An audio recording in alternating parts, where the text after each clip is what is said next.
पहले क्वेश्चन की तरफ चलते हैं। जो हमारा पहला क्वेश्चन है, कौन सी संस्था सांख्यिकीय प्रदर्शन संकेतन, कौन सी संस्था सांख्यिकीय प्रदर्शन संकेतन एसपीआई का संकलन जारी करती है?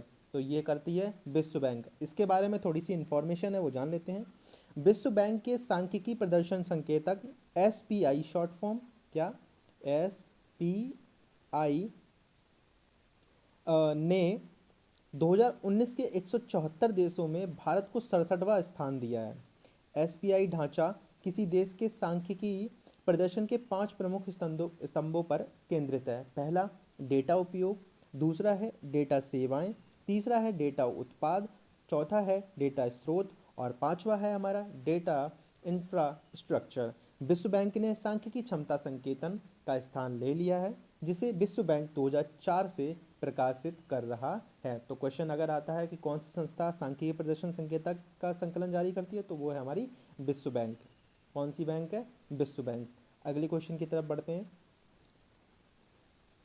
क्वेश्चन नंबर 2 जो है, मेडिसिन यानी दवाइयों में नोबेल पुरस्कार 2023 कैटालिन कारिको और डू वीजमैन को उनके किस काम के लिए प्रदान किया गया है?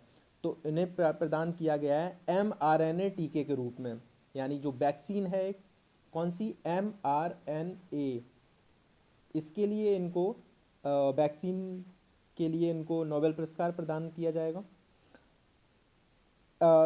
कैटालिन कारिको और डू वीजमैन को न्यूक्लियोसाइड बेस संसाधनों में उनके अभूतपूर्व काम के लिए फिजियोलॉजी मेडिसिन में 2023 के नोबेल पुरस्कार से सम्मानित किया गया है।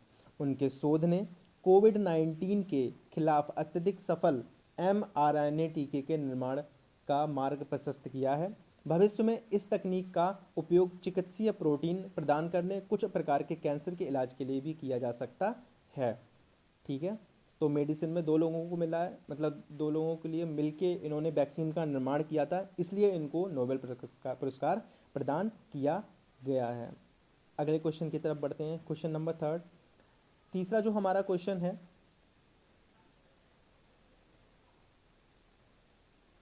तीसरे क्वेश्चन की तरफ बढ़ते हैं।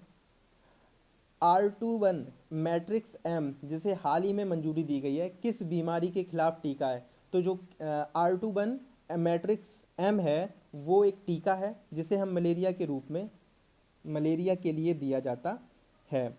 विश्व स्वास्थ्य संगठन यानी WHO ने बच्चों में मलेरिया की रोकथाम के लिए नए टीके यानी R21 मैट्रिक्स M की सिफारिश की है। इसे ऑक्सफोर्ड विश्वविद्यालय और सीरम इंस्टीट्यूट ऑफ इंडिया, जिसे शॉर्ट फॉर्म SII, द्वारा संयुक्त रूप से विकसित किया गया है।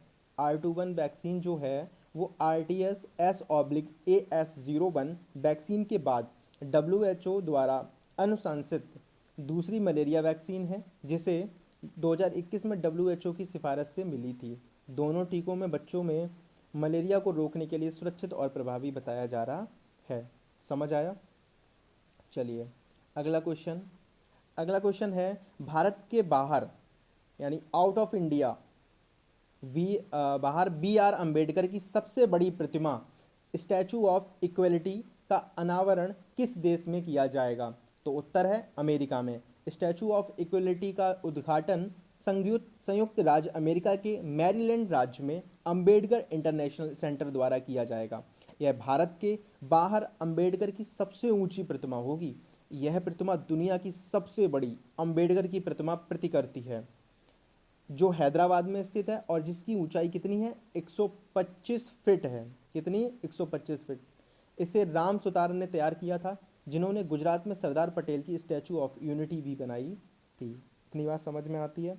तो कहाँ अनावरण किया जाएगा इसका? अमेरिका में किया जाएगा। नेक्स्ट क्वेश्चन, संप्रति 11 भारत और किस देश द्वारा आयोजित संयुक्त सैन्य अभ्यास है? तो संयुक्त एक सैन्य अभ्यास हो रहा है जिसका नाम है संप्रति 11।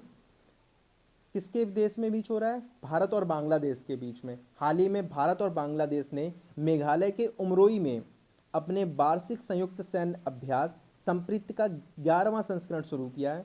दोनों देशों के बीच बारी बारी होने वाला यह अभ्यास उनके बीच मजबूत द्विपक्षीय रक्षा सहयोग को उजागर करता है। 2019 में शुरू की गई संप्रति का उद्देश्य अंतर संचालनीयता को बढ़ावा देना है, सामरिक विशेषज्ञता साझा करना और भारतीय बांग्लादेशी सेनाओं के बीच सर्वोत्तम प्रथाओं को बढ़ावा देना है। समझ में आया? चलिए नेक्स्ट क्वेश्चन बढ़ते हैं। नेक्स्ट जो हमारा क्वेश्चन है वो कहता है कि किस संस्था ने व्यापार और विकास रिपोर्ट 2023 व्यापार और विकास रिपोर्ट 2023 जारी की है? तो ये जारी की है UNCTAD ने, यानी जिसको हम कहते हैं व्यापार और विकास पर संयुक्त राष्ट्र सम्मेलन, ठीक है, जिसने इस वार्षिक रिपोर्ट को प्रकाशित किया है, ने विकास को रुकी हुई गति के रूप में वर्णित किया है। नवीनतम व्यापार और विकास रिपोर्ट 2023 के अनुसार वैश्विक आर्थिक वृद्धि 2.4% तक पहुंचने की उम्मीद है। वैश्विक मंदी को आमतौर पर उस स्थिति के रूप में परिभाषित किया जाता है जब विकास दर 2.5% या उससे कम हो जाती है। समझ आया? चलिए नेक्स्ट क्वेश्चन जो हमारा है, परसीवरेंस रोवर ने हाल ही में किस ग्रह पर डस्ट डेविल को कैद किया गया है? तो ये किया गया है मंगल ग्रह पर। कहाँ पर? मंगल ग्रह पर। क्या नाम है? डस्ट डेविल, ठीक है। अमेरिकी अंतरिक्ष एजेंसी नासा का रोवर परसीवरेंस फिलहाल मंगल की सतह पर खोज कर रहा है। रोवर परसीवरेंस ने मंगल ग्रह से हैरान कर देने वाली तस्वीर भेजी है। दरअसल रोवर परसीवरेंस ने मंगल ग्रह को धूल के शैतान की तस्वीरें भेजी हैं। नासा के रोवर ने मंगल ग्रह पर धूल के शैतान को घूमते हुए देखा है। यह घटना वैसी ही है जैसी पृथ्वी पर रेगिस्तानी इलाकों में होती है। मंगल ग्रह पर धूल का शैतान धूल के बवंडर के समान है, जो पृथ्वी पर देखे गए बवंडर से मिलता जुलता है। हालांकि हमारे ग्रह पर मौजूद धूल के शैतानों की तुलना मंगल ग्रह के धूल के शैतान के आमतौर पर आकार में छोटे होते हैं, लेकिन हाल ही में पकड़े गए बवंडर की ऊंचाई लगभग 2 किलोमीटर थी, जो अमेरिका में हर साल आने वाले औसत बवंडर से काफ़ी अधिक है। ठीक है, तो जो ये परसीवरेंस रोवर है वो किसके द्वारा लॉन्च किया गया है? नासा के द्वारा। ठीक है, अगला क्वेश्चन। नेक्स्ट क्वेश्चन जो है, केंद्रीय मंत्रिमंडल ने किस राज्य में केंद्रीय जनजातीय विश्वविद्यालय की स्थापना को मंजूरी दे दी है? तो ये कहाँ मंजूरी दी गई है? तेलंगाना को। ठीक है, हाल ही में केंद्रीय मंत्रिमंडल ने केंद्रीय विश्वविद्यालय अधिनियम 2009 में संशोधन के माध्यम से तेलंगाना में एक केंद्रीय जनजातीय विश्वविद्यालय स्थापित करने की मंजूरी दी है। तेलंगाना के मुलुगु जिले में सम्मका सरक्का केंद्रीय जनजातीय विश्वविद्यालय की स्थापना 889.07 करोड़ रुपए की फंडिंग से की जाएगी। ठीक है,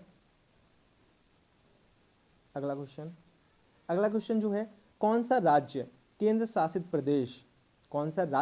शासित प्रदेश सम्मक सरलम जात्रा आदिवासी उत्सव की मेजबानी करता है? तो ये कौन करता है? तेलंगाना करता है। तो हमें याद रखिए सम्मक सरलम, किससे? सम्मक सरलम। ठीक है, उसमें से तेलंगाना एक 2 वर्षीय उत्सव का आयोजन करता है। कितने वर्षीय? 2 वर्षीय, जिसमें सम्मका सरलामा जतारा के नाम से जाना जाता है, जो आदिवासी लोगों की दुनिया की सबसे बड़ी सभाओं में एक रूप से प्रसिद्ध है। यह घटना 13वीं सदी में माँ बेटी की जोड़ी द्वारा स्थानीय शासकों के खिलाफ प्रतिरोध की याद दिलाती है, जिन्होंने कोया लोगों पर